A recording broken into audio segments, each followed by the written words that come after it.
Boa noite, pessoal, tudo bem?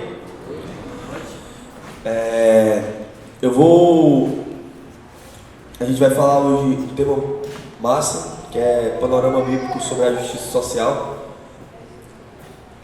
Como a igreja é bem bíblica, né? Eu vou usar a Bíblia, obviamente, mas eu vou usar vários fragmentos de vários textos para a gente ir introduzindo e depois a gente ir ganhando crescimento, procedimento e entendimento na revelação bíblica sobre justiça social, né? A primeira coisa que eu queria era que você como a música que o Macieira cantou, né? Todas as músicas iradas, quando irado, tudo da hora. Essa última música fala que eu não vou mudar se não for com você, né? Então, a primeira coisa que nós precisamos entender é que o panorama, uma cosmovisão de justiça social, ela tem que partir com a preeminência da Bíblia, sem nenhuma interferência humana de pensamento, questionamento ou fundamentalismo, enfim. A gente precisa ter uma doutrina bíblica sobre o que Deus fala que é justiça e sobre o que Deus fala que é social, né?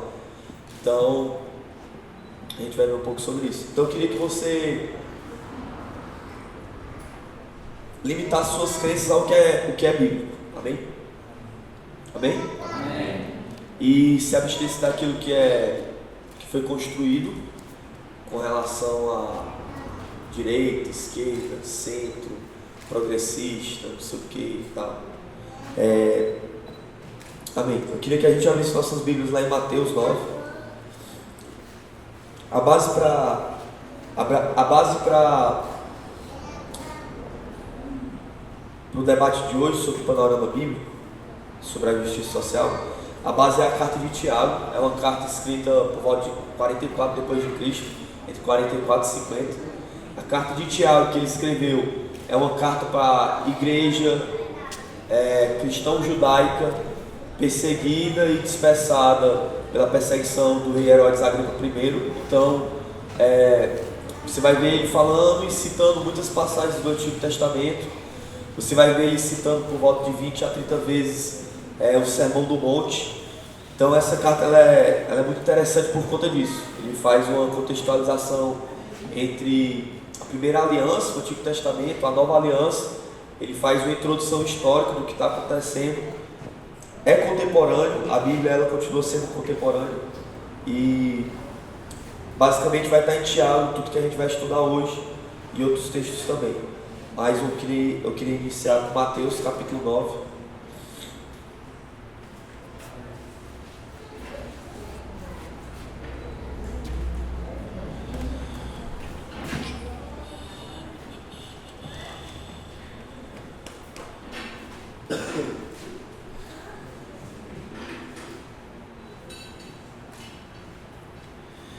Mateus capítulo 9, do versículo 10 ao versículo 13. E sucedeu que, estando ele em casa, à mesa, muitos publicanos e pecadores vieram e tomaram lugares com Jesus e seus discípulos. Ora, vendo isto, os fariseus perguntavam aos seus discípulos, só um minuto. Perguntaram aos seus discípulos, por que come o vosso mestre com os publicanos e pecadores? Mas Jesus, ouvindo, disse, os sãos não precisam de médico, e sim os doentes. Ide, porém, aprender o que significa misericórdia quero e não holocaustos, pois não vim para chamar justos, e sim pecadores. Amém? Vou ler esse último versículo mais uma vez. Ide, porém, e aprender o que significa misericórdia quero e não holocaustos, pois não vim chamar justos e sim pecadores. Misericórdia é o castigo que nós merecíamos, porém ele não nos deu. Tem a música do Daniel Alencar que é bem legal para o cara aprender isso, né? Fala sobre graça, favor de Deus que eu não mereço, misericórdia, o castigo merecido que ele não me deu. É isso. Então, a misericórdia é o castigo que nós merecíamos, o fruto do pecado que caiu sobre o homem, mas Deus não nos deu. Essa misericórdia que Jesus Cristo está falando aqui, que Ele quer misericórdia e não holocaustos, essa misericórdia e essa clemência de Deus, Ele nos provê e oferece aos homens a salvação através de Jesus Cristo. Então é um sacrifício pelos nossos sacrifícios, uma morte substitutiva. É isso? É. Então Ele morreu em substituição dos nossos pecados, ou em favor dos nossos pecados, para que nós fôssemos justificados. Então a visão de Deus para a justiça sempre vai ser essa, de que o seu Filho morreu para que cada homem e mulher afastado de Deus por conta do pecado, Romanos 5, pudesse acessar, pudesse ter direito à filiação através de Jesus Cristo. Então essa é a visão de Deus sobre justiça. E qual a visão de Deus sobre justiça social? É muito simples, nós precisamos entender o que é justiça, nós precisamos entender o que é social. Então, quando entendemos a visão de Deus sobre a justiça e a visão bíblica sobre a justiça, nós podemos entender qual a missão da igreja dentro desse panorama bíblico e atual que nós devemos ter, qual é o nosso papel, qual é a nossa relevância, tudo isso. Amém? Está todo mundo comigo? Então a justiça de Deus, ou a misericórdia, na qual ele fala aqui em Mateus 9, que misericórdia quer e não holocaustos, Jesus Cristo troca esse holocausto, esse sacrifício, tem algumas traduções que usa sacrifício, pelo seu próprio sacrifício. Então ele está falando da justiça dele em favor dos homens. Romanos 5, Romanos fala sobre isso. Então, o panorama bíblico é esse. A gente vai ver Antigo Testamento. No Antigo Testamento, os profetas de Deus, que eram os homens incumbidos e cheios do Espírito Santo para proclamar as boas novas e para profetizar, eles não eram profetas simplesmente espirituais. Isaías não tinha somente visões espirituais, Jeremias não tinha somente lamentações sobre a Síria, sobre o cativeiro babilônico que viria. Os profetas do Antigo Testamento, além de carregarem uma função profética e espiritual, eles também carregavam uma função social. Eles eram representantes de Deus e da sua justiça manifestada socialmente. Então, acho que eu vou ler o texto. Eu queria que a gente abrisse a Bíblia. Eu falei de Isaías e de Jeremias, e a gente vai ler Amós. Certo?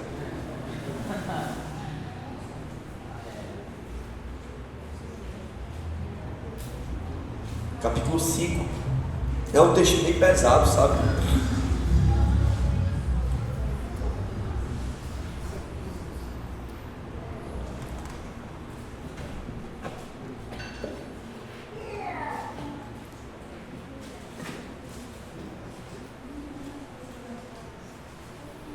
Só achar aqui, por favor. Versículo 10. Amós 5:10. Aborreceis na porta ao que vos repreende e abominais o que fala sinceramente. Portanto, visto que pisais o pobre e dele exiges tributo de trigo, não habitareis nas casas de pedras lavadas que tendes edificado, nem bebereis do vinho das vides desejáveis que tendes plantado. Porque seres muitas as vossas transgressões e graves os vossos pecados. Afligis os justos, afligis o justo, tomai suborno e rejeitai os necessitados na porta. Portanto, que for prudente, guardará então silêncio, porque é tempo mau. Poderia ler também, eu vou ficar aqui. Qual a visão social naquela época do profeta? Ele era o cara que, além de carregar a palavra de Deus especificamente, ele carregava um clamor. E é importante a gente entender que a nossa fé e a base da nossa fé sempre precisa ser Cristo. Jesus Cristo e a mensagem do Evangelho, a mensagem da salvação, a mensagem da cruz sempre vai ser a base na qual nós vamos partir. Então, a fé, ela nunca vai poder ser instrumentalização para nada. tanto para bens proveitosos ou para bens maléficos, sempre vai nos justificar, vai ser o que nós vamos levar até o final, né? Então, existe um debate sobre os fins justificarem os meios, né? Os meios justificarem os fins, na verdade. Cristo sempre vai ser o nosso fim e Cristo sempre vai ser o nosso meio. Não existe nenhum outro objeto social que nós possamos utilizar que vai interferir no que diz respeito a Jesus Cristo. Ele sempre vai ser a base. Então, naquela época, e aí é o que eu queria contextualizar antes da gente trazer um pouco da parte histórica, os profetas, os homens de Deus, os encarregados, cada um de nós que estamos aqui, né, que nos tornamos igreja, eles eram responsáveis tinham duas missões basicamente, né? A visão e a missão espiritual de formar um povo íntegro, de glória a Deus, de formar um povo com caráter divino, com a essência divina, mas também era encarregado com seus papéis sociais.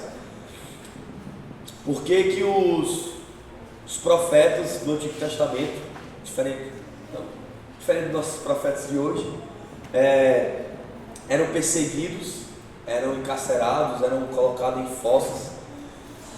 Não era simplesmente pelo seu discurso espiritual e os seus sonhos e as suas visões, mas era também pelo seu confronto social e pertinente, o que é mais engraçado. Você vai ver profetas como Isaías, que teve seu ministério entre 40 e 50 anos, permanentemente e incessantemente, ele levantando um clamor pelas causas sociais. Eu acredito muito na integralidade de nós homens cristãos. Quando eu digo homens, eu digo homem e mulher, né? Seres humanos. Eu acredito muito na nossa integralidade no que diz respeito a vivermos um evangelho simples, um evangelho íntegro, mas um evangelho completo. Eu não ser separado em coisas que eu faço socialmente e coisas que eu sou espiritualmente. A imagem de Cristo que está sendo formada em mim, e aí tem um ponto crucial do evangelho, nós como cristãos, né? E aí eu entendo que todo cristão carrega uma cosmovisão cristã, que independente do governo, nós sempre vamos ser contra a cultura, porque nós sempre vamos estar contra a cultura do mundo, né? Então, independente de governo, nós sempre vamos ser contra a cultura. Então, a cosmovisão cristã precisa olhar para o homem com dignidade, porque todo homem, bom ou mal aos nossos olhos, é imagem e semelhança de Deus. Então, a Imago Dei, né, a imagem de Deus é o que deveria ou deve ser o nosso parâmetro de fé, porque todo homem é feito à imagem e semelhança de Deus. E a missão de Jesus Cristo foi fazer com que todo homem, sendo bom ou mal aos nossos olhos, tivesse acesso, o mesmo acesso que eu e que você tem, o acesso a ser chamado Filho de Deus. Então, através de Jesus Cristo. Então, se nós pensarmos e mergulharmos naquilo que a Escritura está dizendo, nós, como cristãos, sempre vamos carregar discussões sociais dentro de nós. Então, eu queria trazer um pouco aqui de uma introdução, quando é que explodiu tudo isso, né? Entre 1946 e 1964, teve um movimento nos Estados Unidos chamado Boomers, né? Que vem de boom, né? De explodir. Que foram isso aqui em relação à justiça social, sabe? Foram homens de grandes igrejas, né? De mega churches, grandes igrejas, megas igrejas, e aí eles passaram a criar métodos que para o crescimento da igreja, que marginalizavam os humildes e os que estavam dentro. Nada não muito diferente do que a gente vai ler em Tiago já já. Mas basicamente, por que eu estou falando sobre o fundamentalismo cristão, né? porque é importante nós entendermos de onde vem a teoria da libertação, que explodiu na América do Sul, né? Tipo no que nós chamamos de América Latina, não coincidentemente, né? É totalmente intencional, por conta da nossa demanda social e dos nossos problemas sociais, muito enraizados e, obviamente, muito por parte do que nós recebemos como cultura de colonização, cultura portuguesa, enfim, mas também muito em decorrência de como foi construído a América Latina, né? E a gente pode ver isso claramente no Brasil, apesar de sermos o único país da América Latina a não falar espanhol, mas podemos ver como foi construída a história do nosso Brasil, do nosso país, né? E como tem sido construída. Então o fundamentalismo, basicamente defendido nos Estados Unidos, né? Com muitas correntes ricas e com posicionamento na política, são conservadores literais. Eles se cercam por um muro. Qual é esse muro? São o muro da virtude contra o pecado. Porém, esse muro ele não tem cimento, não tem concreto, né? É um muro com estrutura fraca. Eu vou falar um pouco sobre isso. Esse muro da virtude que luta contra o pecado, que aparentemente luta contra o pecado, na verdade, é um ensino cultural que muitas das vezes nós carregamos dentro das nossas igrejas. É o ensino do não. Nós sempre aprendemos e ensinamos sobre o não. Não faça isso, não sente com essa pessoa, não ande em tal lugar. E eu não estou falando com relação ao cuidado que nós temos que ter, né? O Tito está aí, sabe que o não é positivo. Mas eu estou falando com relação à cultura de ensinar de uma maneira negativa. Então, esse fundamentalismo cristão que se esconde atrás de um muro de virtudes, ele nos ensinou que nós precisamos nos separar dos homossexuais, ele nos ensinou que nós precisamos nos separar dos guetos, ele nos ensinou que nós precisamos nos separar de todos que pensam diferente, ou todos que pensam de uma maneira livre.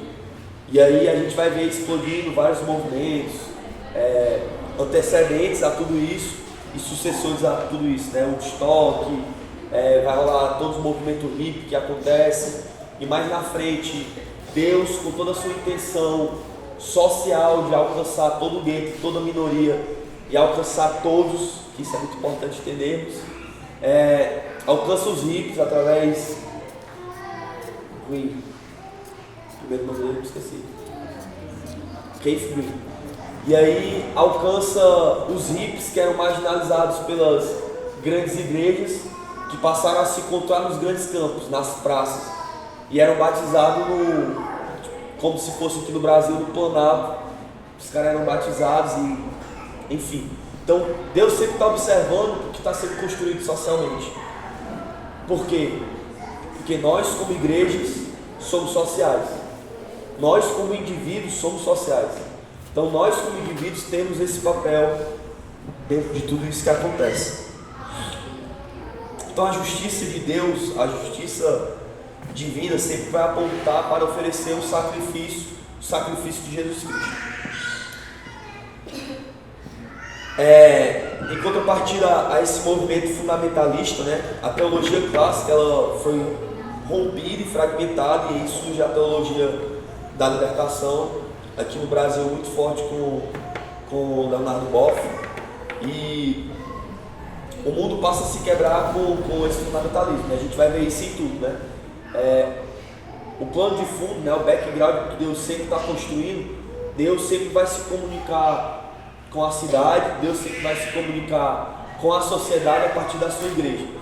Então, nessa época, entre 1940, 1960 e 1970, houveram sérias cisões, sérios rompimentos fundamentalistas em todas as áreas, tanto na política, como na economia, como em termos sociais, em termos sexuais, em termos religiosos, em termos do ser humano em geral. Então, esse é um pouco do panorama histórico, para a gente falar um pouco sobre a atualidade, né?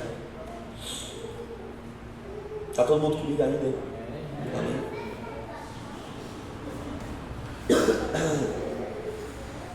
Certo.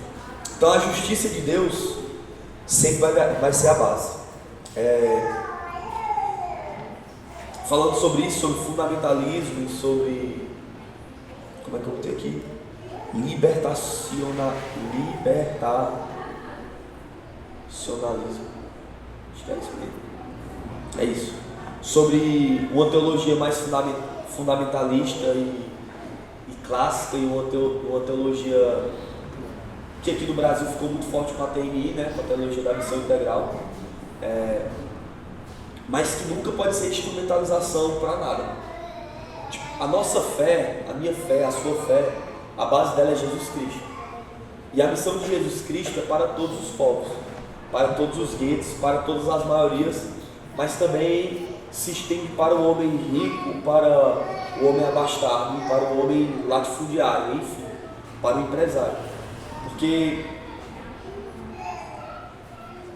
se corrompemos o Evangelho em qualquer aspecto mínimo que seja, e nós passamos a instrumentalizar ele, né, utilizar ele para defender uma cosmovisão que não é a cosmovisão cristã e bíblica, nós passamos a corromper todo o ensino de Jesus Cristo.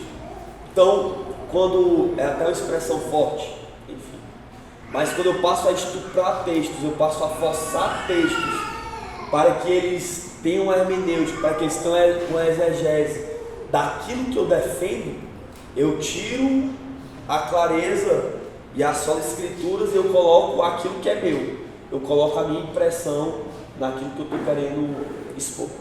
Então, a fé ela não pode ser instrumentalizada, ela não pode ser utilizada para defender argumentos que nós consideramos primordiais. E eu vou falar um pouco sobre isso, vou falar agora. Jesus Cristo, ele sempre vai ser o fim, mas ele sempre vai também ser os meios. Então, hoje, para ser contemporâneo, a gente vê uma igreja que tem dois aspectos. Uma igreja totalmente fundamentalista que dissemina, fortifica, enfim, essas eleições foi trash, né? Perdi alguns amigos, mas acho que todo mundo perdeu algum amigo nessas eleições, né? E aí mostra o quanto somos imaturos ainda. O Japim eu peguei ele por um tempo, não falei.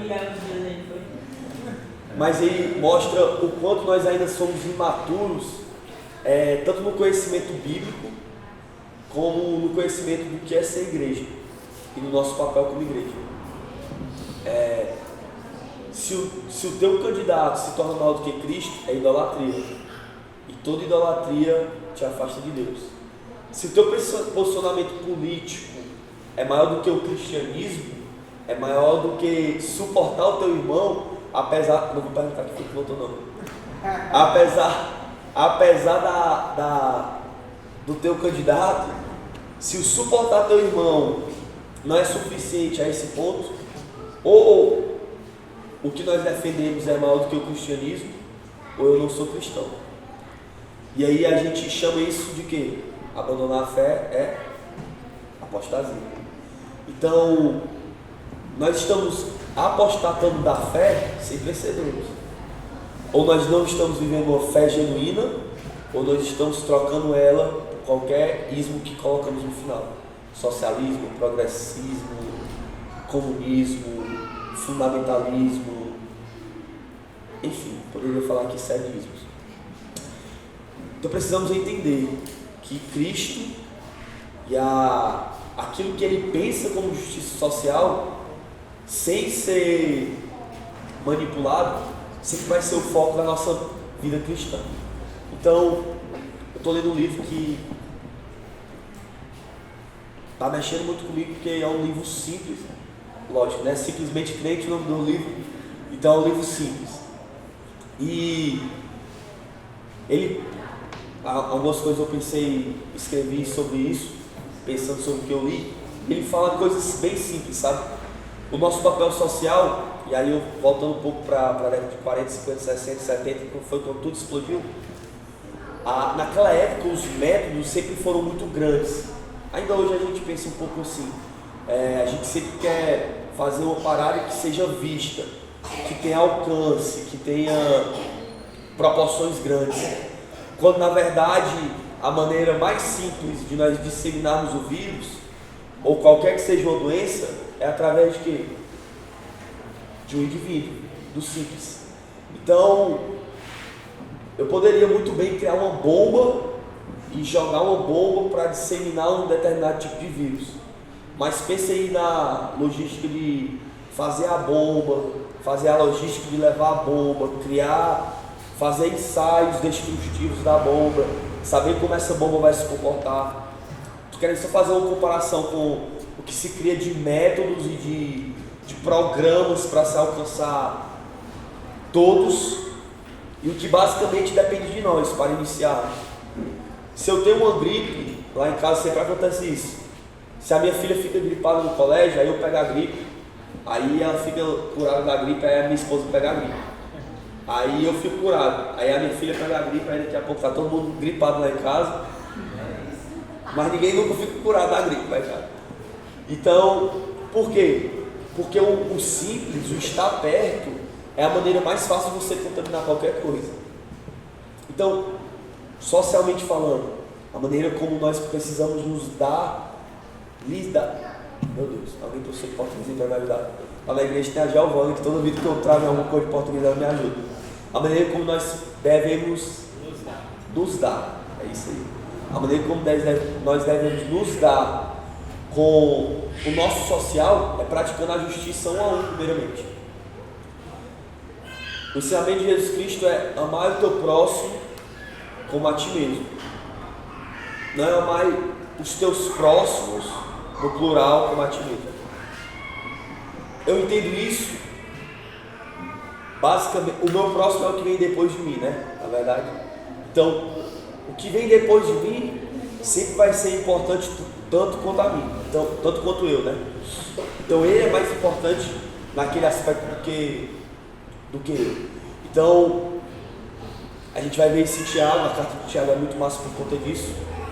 Se eu vejo a necessidade do meu irmão e eu mando meu irmão para casa sem atender a necessidade do meu irmão, eu posso ter um bom discurso social, tipo, eu posso vestir vermelho, eu posso vestir amarelo, eu posso vestir verde e amarelo. Para bons entendedores, minha palavra basta. Mas eu posso ter boas postagens no Instagram e tudo isso.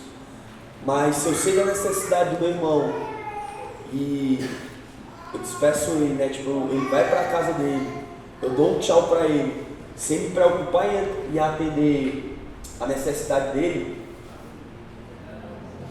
de acordo com o princípio bíblico do que é justiça social, eu sou um mentiroso, mano. Fraudinha. Tipo Nutella mesmo assim, bem Nutella, aquele potão grande. Porque o discurso do gueto, o discurso das classes, e aí falando todos os aspectos, né? Tanto de baixo para cima como de cima para baixo, se ele não tiver um aspecto que seja de obras, ele é em vão. Tudo que nós fazemos, se não tiver obras que sejam obras de justiça, e aí as minhas obras de justiça sempre precisam apontar para aquilo que é biblicamente justiça, remissão dos homens, levar o homem a Deus, levar o homem de volta para Deus, para a figura de filho em Deus. Então, se nós socialmente fazemos alguma coisa, mas aquilo não aponta para Cristo, nós não fazemos nada. Em outras palavras, é isso.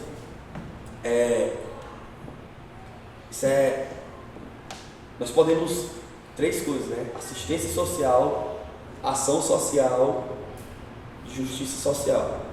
Assistência social é eu colocar um psicólogo, um dentista, e aí eu, dentro de uma comunidade, dentro da nossa igreja, nós prestarmos uma assistência para a comunidade. Ela pode representar Jesus Cristo ou pode não representar Jesus Cristo. Ação social, a gente faz aquele corte de cabelo para todo mundo, botar o japim para treinar os cortes, isso é uma boa ideia.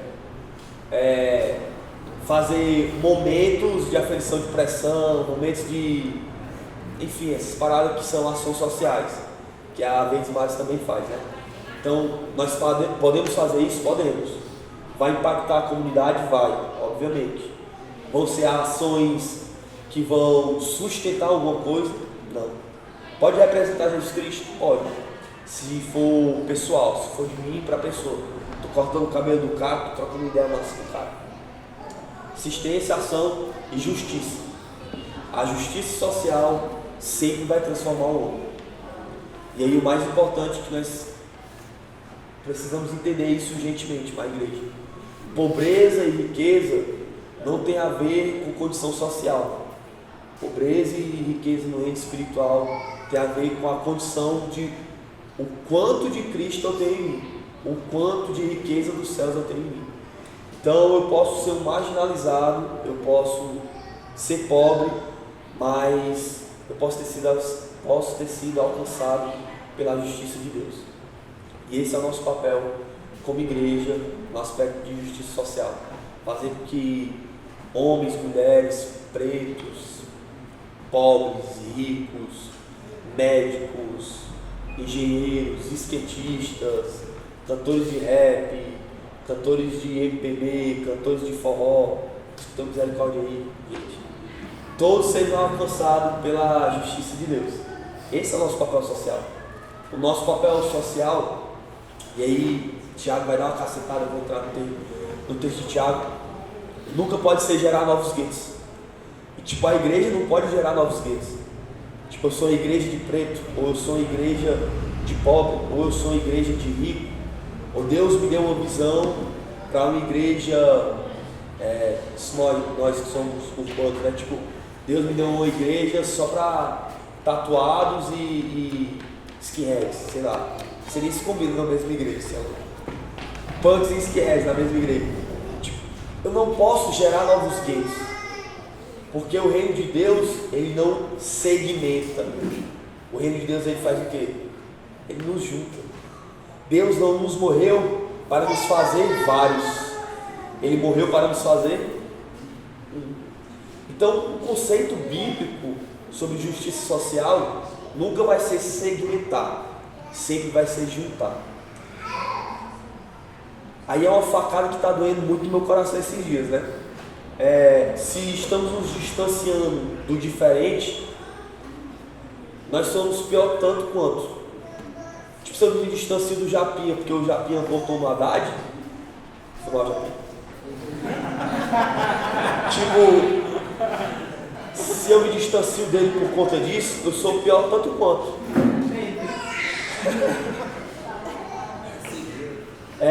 Isso é segmentar, isso é separar. E a visão de Deus, a visão social, a visão de justiça que Deus tem é de nós tornarmos um. Então, quando nós saímos para ir de uma maneira social, e aí isso é muito engraçado, né? Porque tipo, toda vez que a gente pensa em justiça social, a gente pensa em quem? No pobre, você mesmo, vai. No pobre, a gente pensa em justiça social, a gente sempre vai pensar no pobre. Mas o pobre e o rico, todos têm os seus ídolos, todos têm os seus ídolos sociais, né? Vamos falar assim. Todos têm os seus motivos de mortandade. Pobre morre mais, obviamente. É estatisticamente comprovado que negro e pobre morrem mais. Mas rico também comete mais suicídio do que pobre. É um problema social? É um problema social? Depressão atinge o pobre e o rico. Mas a classe média e alta, que é a classe que está mais ansiosa, é a classe que mais sofre com depressão. Depressão é um problema social? Mas a nossa visão de uma justiça social está tão corrompida que nós só temos olhos para um tipo de povo. Então, nós segmentamos a missão do nosso Messias. E a missão do nosso Messias foi vista lá na frente por João, que quem estava diante dele? Todos os povos, todas as línguas, todas as raças. Diante do Messias não estavam só os pobres, os índios e os pobres. Diante de Jesus Cristo estavam todos os povos, todas as línguas, todas as raças, todas as classes. Está todo mundo me entendendo?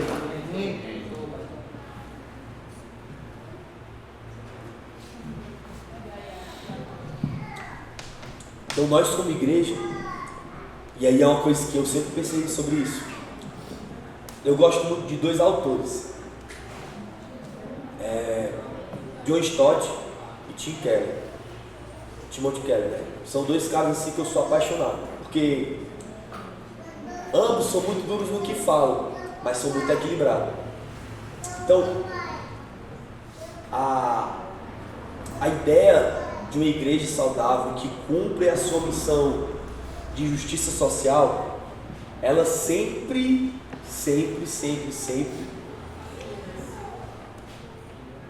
vou voltar aqui um pouco, certo?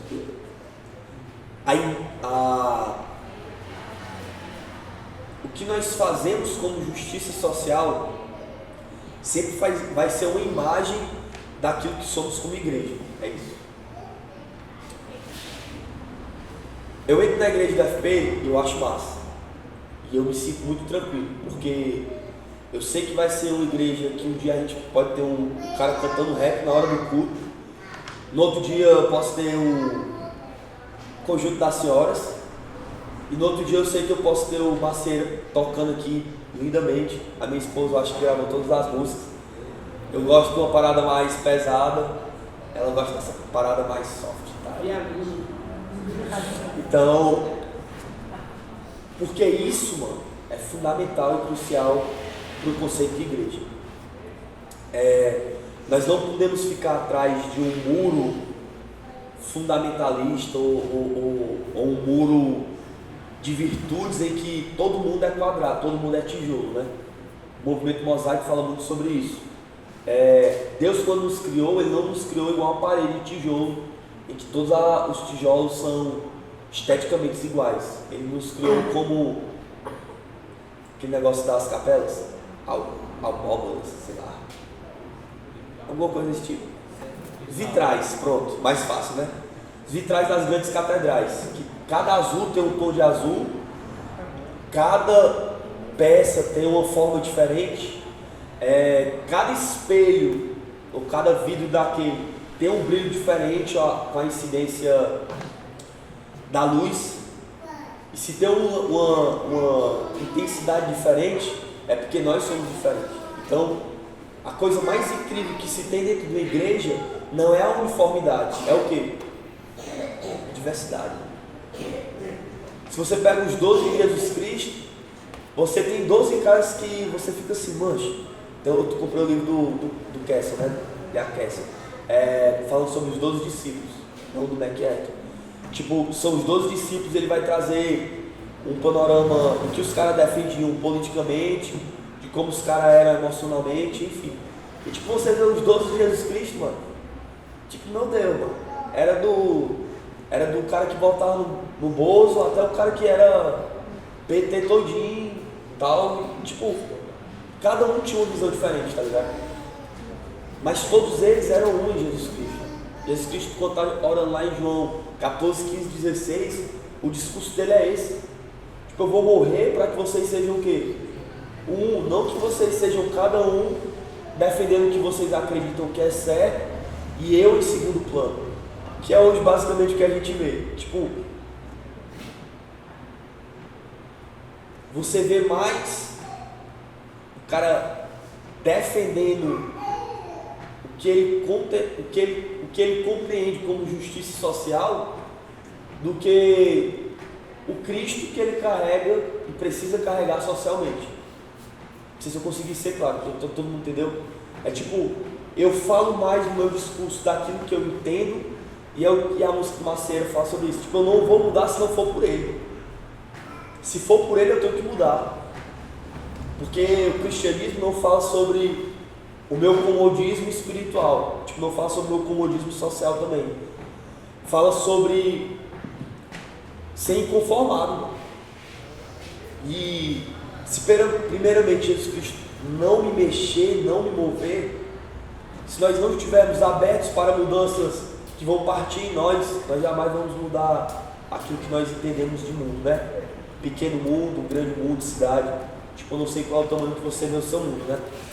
Cada um vê o seu mundo com a sua lei. Tipo, tua casa pode ser teu mundo, a tua rua pode ser teu mundo, a tua quebrada pode ser o teu mundo, as nações da terra podem ser o teu mundo, o mundo pode ser teu mundo, né? Então a maneira como você vai ser o teu mundo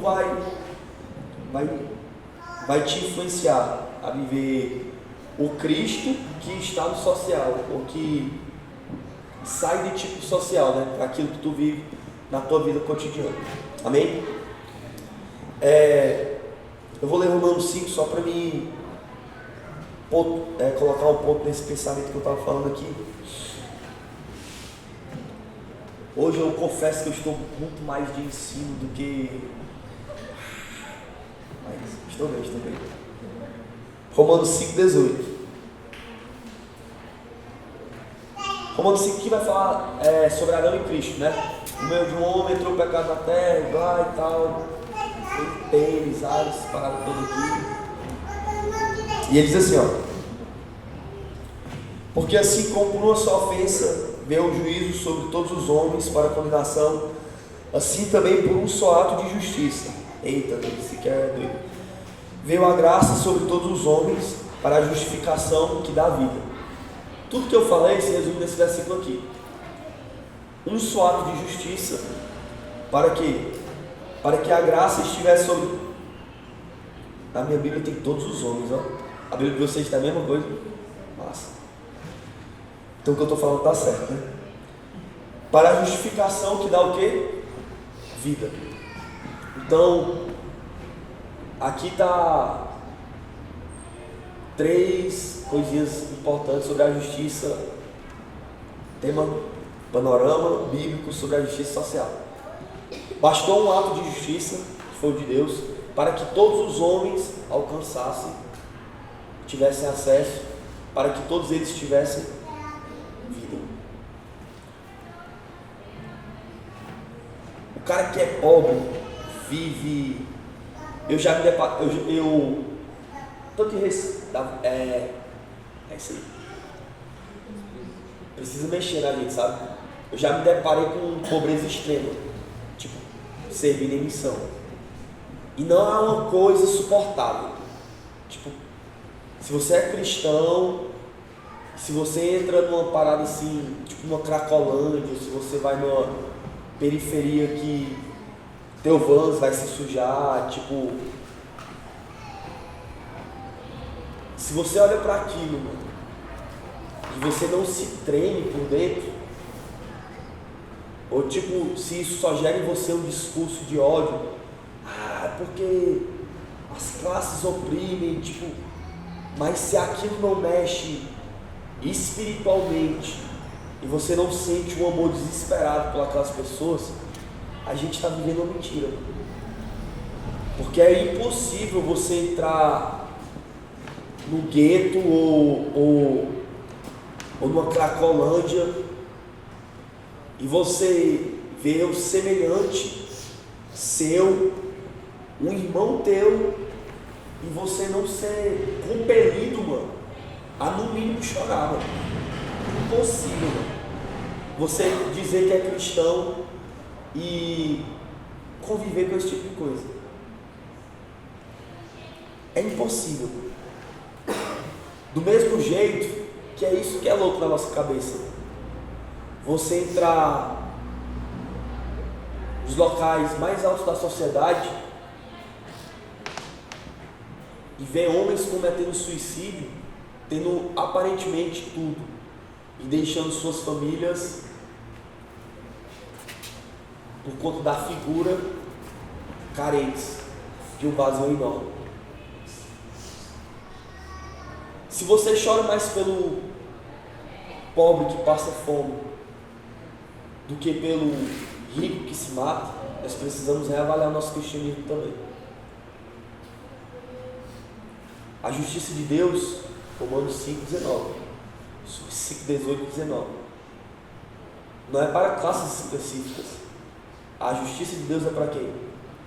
Para todos os homens. O discurso é duro, mas é o bíblico. Tipo, nós não podemos recuar aquilo que está na Bíblia. E nós realmente precisamos peneirar o nosso ensino, peneirar a nossa cosmovisão, sacudir um pouco o que nós acreditamos estar certo, o que está errado, colocar tudo isso diante de Deus. E que se não for para mudar por Ele, mano, tipo, não adianta. Só por Ele nós vamos mudar. E, tipo, a nossa visão política, social, do que entendemos, também precisa mudar. Às vezes a gente sempre pensa, né? Isso é engraçado. Todos nós temos um pouco de fundamentalismo. A gente sempre acha que a única coisa que nós precisamos mudar na igreja, quando se trata de pecado, é o quê? Pode falar aí, qualquer pessoa aí. Sexualidade, masturbação, fornicação, traição e adultério, pornografia. Tipo, falou em pecado, a primeira coisa que você pensa, acontece aí um pastor caiu. Ei, meu pastor caiu em pecado. A primeira coisa que o cara pensa, adultério. Isso é tão fundamentalista, mano, da nossa parte, porque se você for ver a maioria dos ensinamentos de Jesus Cristo, ele falou obviamente sobre isso, mas sexualidade não foi um tema central do discurso de Jesus Cristo. Não foi. A nossa mente sempre foi o tema central do que Jesus Cristo discursava. Ensinamento, o que eu penso, como eu defendo minhas ideias. E aí Jesus Cristo sempre estava ferindo os fariseus, ofendendo os fariseus e confrontando aqueles que estavam mais perto. Por quê? Porque mexer com a nossa cabeça, a metanoia, ela vai acontecer em todas as áreas. Primeiramente, ela vai acontecer aqui dentro. Aquilo que eu acredito. E aquilo que eu acredito precisa estar onde? Na Bíblia. Se Deus queria se revelar de alguma maneira, Ele deu aos homens a Bíblia. Só a Escritura. Então, se Deus quis se revelar de alguma maneira, está aqui. É óbvio que só desculpa que eu estou pondo no joelho aqui. 7. Não, brincadeira. Se Deus se revelou através da Bíblia, e nós como seres, vamos falar isso, criativos, nós como seres criativos, podemos utilizar de tudo que foi revelado, através da música, de uma boa música, através de livros, da escrita, através da arte. Nós podemos materializar ou trazer uma nova cor para aquilo que está aqui dentro. Mas isso aqui sempre vai ser o nosso parâmetro de fé, a Bíblia. Amém?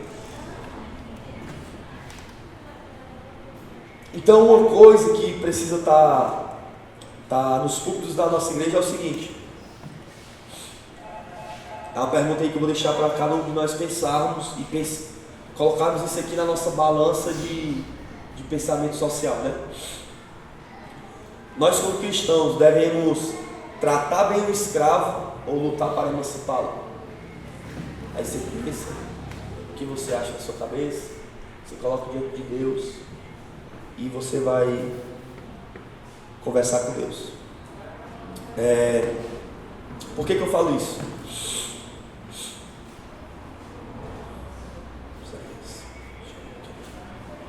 Porque se você defende alguma visão social que não esteja alinhada com a Bíblia, eu queria dizer para você que o parâmetro de Deus é bem mais elevado que o seu. é bem mais elevado do que o cara que escreveu um livro que você defende, ou o cara que matou várias pessoas em nome do que ele acreditava e não teve coragem de dar a sua própria vida. Então, o nível do meu Jesus Cristo é bem mais elevado do que o de qualquer outro cara. Então, se Jesus Cristo não for meu parâmetro, nenhum outro homem pode ser meu parâmetro. Então, o parâmetro de Jesus Cristo, o parâmetro de Deus para a justiça social é muito mais elevado do que o que nós pensamos.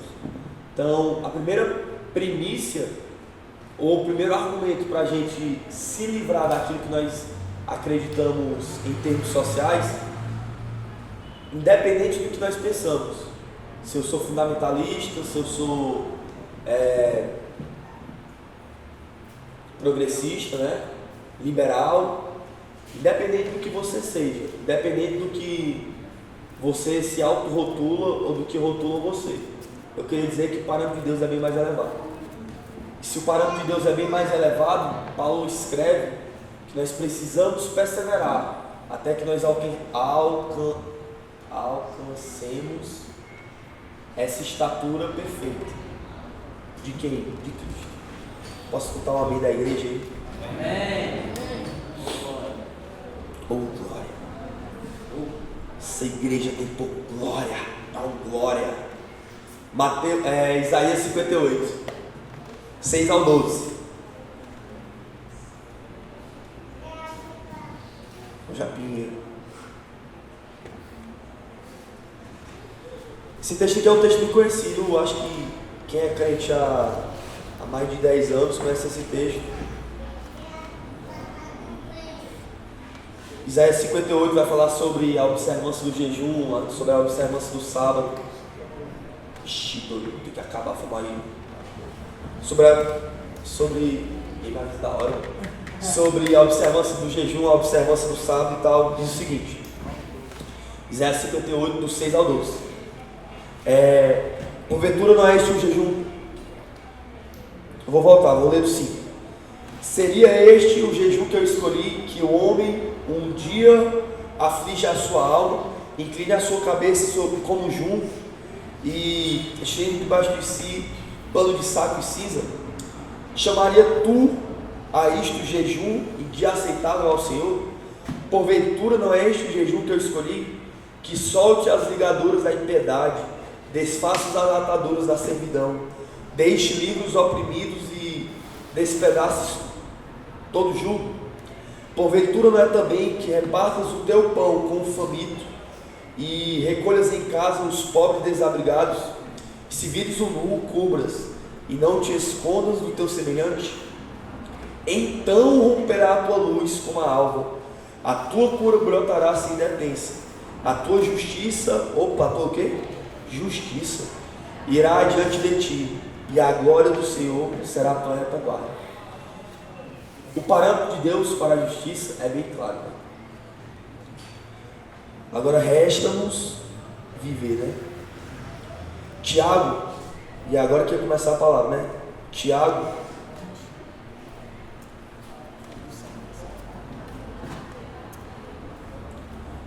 leiam todo o livro de Tiago. Eu vou ler 2 passagens aqui bem rápido. É uma carta, como eu já falei, né? Tiago está escrevendo para a igreja dispersa, judeus, cristãos, judeus, tanto faz. Volta ali do ano 45, 50 depois de Cristo. Tiago 1, do 9 ao 11 diz assim: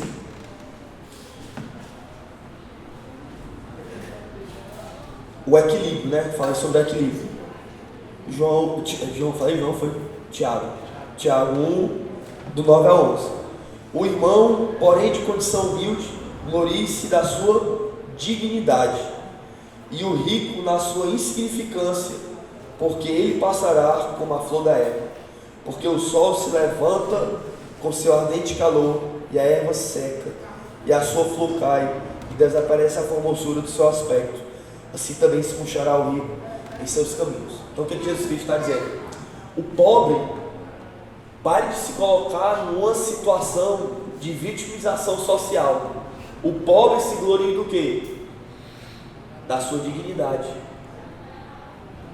E o rico, que se acha rico, gloria-se do quê?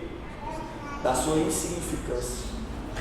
Então, o parâmetro para nós que somos cristãos é entendermos que somos insignificantemente dignos.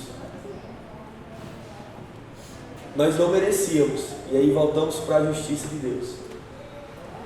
É o rico entender que a sua insignificância é o que vai te glorificar, e o pobre entender que a pobreza material é inferior à tua dignidade.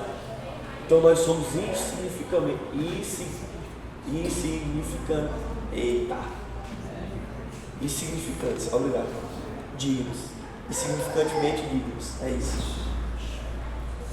Tiago 2, eu vou ler do 1 ao 13, que eu vou falar sobre esse lance dentro da igreja, né? Esse panorama dentro da igreja. E aí eu vou finalizar com isso.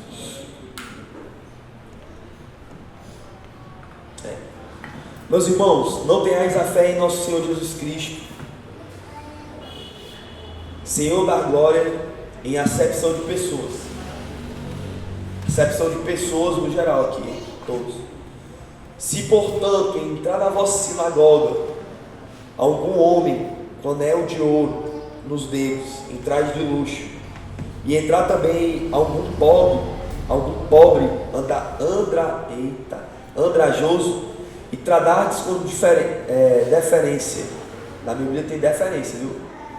O que tem os trajes de luxo, e lhe disserte: tu assentas aqui em lugar de honra, e disseste ao pobre: tu fica ali em pé, ou assenta-te aqui abaixo do estrado dos meus pés, não fizeste distinção entre vós mesmos, e não vos tornastes juízes, tomando de perversos pensamentos?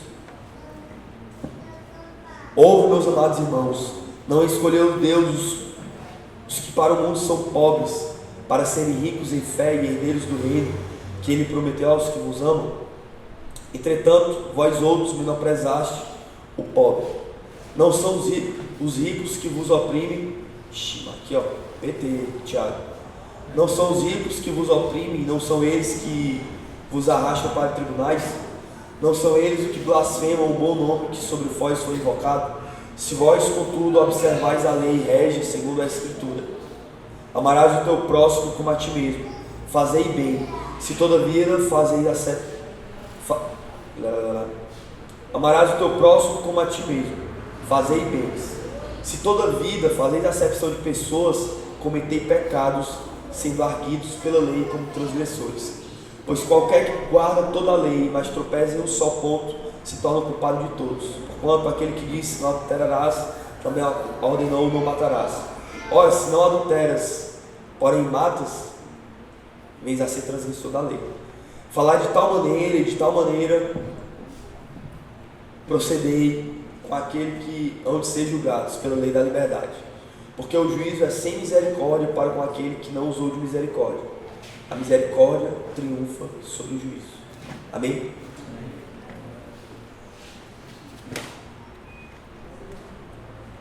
Primeira coisa que nós precisamos entender aí sobre esse texto, né? Entender sobre esse texto. Aqui a gente tem uma disputa de classe, não é isso? Aqui a gente tem uma igreja que acabou de ver Jesus Cristo corrompida pelo que os caras ainda estavam carregando. O que os caras ainda estavam carregando? Que igreja era essa? A igreja de judeus. Então, era uma igreja que ainda estava carregando sua filosofia antiga. Mano, se você se tornou um cristão, abandone suas outras filosofias. A sua filosofia agora é quem? Cristo. Seus fundamentos agora são única e exclusivamente uma pessoa: Cristo. A sua base de fé é única e exclusivamente uma pessoa: Cristo. Essa igreja é a igreja judaica. Então, não sei se aqui alguém já viu um judeu autêntico, sem ser o Danilo Gentili e o Luciano Huck. Cara, que gostou. Se você entra e vê um cara que é judeu autêntico, o cara realmente ele quer mostrar aquilo que ele tem. Que é o quê? Que o judeu tem muito. Todo judeu é o quê? Olha os nossos pensamentos sociais. Todo judeu é próximo, todo judeu é rico. Aí eu vou fazer uma pergunta para vocês. Vocês acham que não tem judeu pobre? Enfim, né? Questões para nós pensarmos. Então, o cara quer mostrar o ouro, que era o que acontecia naquela época. Todo mundo, intuitivamente ou não, faz isso. Se eu compro um tênis novo, a primeira coisa que eu faço muito isso. A minha esposa está aí, eu não vou nem mentir, eu sou isso. Eu compro uma blusa nova de irmão, vou usar com aquela bermuda, vou pregar lá na igreja do FP. Naquele dia eu vou comprar essa bermuda para pregar na igreja do FP. Basicamente eu estou fazendo o que esse judeu vagabundo aqui estava fazendo. Eu estava querendo levar uma filosofia minha, ou ser um modinha, ou superficial, ou qualquer outra palavra que você queira rotular. E nós fazemos isso direto. É normal. Então, o que Tiago estava advertindo não era sobre a disputa de classe, que o pobre era lascado e o rico era o que estava lascando. Tem isso dentro do texto? Tem. Mas lá no final da carta você vai ver Tiago advertindo tanto o pobre como o rico, falando sobre a maneira de trabalhar e a maneira do serviço. Enfim. Então o que é o centro desse texto? Que se você for fazer meu amado irmão FP aqui faz muito melhor do que eu, uma análise crítica do texto. Os caras ainda carregavam, isso é engraçado, né? Porque os caras tinham acabado de ver Jesus Cristo, que era anos 50 depois de Jesus Cristo. Tipo, os caras tinham acabado de ver Jesus Cristo. Talvez nessa igreja tinha pessoas que viram Jesus Cristo, mas as pessoas ainda preferiam carregar o quê? A sua filosofia antiga, que precisavam ter um local de destaque, porque na sinagoga é assim, tipo, tem o clero, aí tipo tem os ricos, aí tipo tem a gente, né, a galera assim, aí vai sobrando, a mulher fica do lado de fora. E o gentio, o pacto do gentio é utilizado para a galera vender e fazer o que quiser. Então, era desse jeito e os caras acharam que com Cristo era desse jeito. Só que a visão, e aí Tiago defende muito bem a cristocentris, acho essas palavras, sei mesmo, porque sabe falar mais do que eu. Cristo, é isso aí, Cristo seu centro, para Tiago era muito mais importante do que servir o rico com um bom lugar. Tiago, diferentemente do discurso cristão de hoje, não está dizendo que o lugar deve ser dado para o pobre. Ele está dizendo que o lugar não pode ser dado nem para o pobre, nem para o rico. Porque na mesa de Deus, todos são filhos. E o lugar de honra é para quem? Para todos. Então, Tiago não está falando ou argumentando contra o rico e nem em defesa do pobre. Ele está dizendo que o pobre e o rico diante de Deus têm o mesmo lugar, que é bem diferente do que a gente escuta hoje em dia. Está todo mundo comigo? Massa. Vou finalizar agora, prometo. Aí, se eu escutei um ovo, glória a Deus, a igreja, ela não vai se mover nunca por necessidade. A igreja sempre se move por um propósito. E quem direciona esse propósito é o Espírito Santo. Porque é Ele que nos moldando, é Ele que está nos moldando. Então, se nós olhamos para a necessidade social, isso é bem doido de falar, né? Eu posso dar, estou nada aqui na minha cabeça, tipo, mas se nós olhamos com um problema social e nós simplesmente agimos naquele problema social, tipo, eu vi e foi impulsionado pela necessidade. nós como igreja nunca vamos ser impulsionados pela necessidade. Nós sempre vamos ser impulsionados pelo nosso dínamo, né? Poder, força dunamis que está dentro de nós, que vem através do Espírito Santo, e é Ele que nos impulsiona, é Ele que nos revela onde cada um precisa estar. Por quê? Porque a igreja missional e intencional precisa ter as pessoas certas, os lugares certos de influência. Então, tipo, o FP não pode se mover por necessidade. Obviamente que Deus vai fazer a parada acontecer comigo, tipo, sem você, com você, vai acontecer, vai rolar. Se está escrito nas estrelas, vai rolar. Então, se está escrito na Bíblia, brincadeira. Se está escrito na Bíblia, vai acontecer. Então, por mais que nós venhamos tentar nos desviar, ou tentar...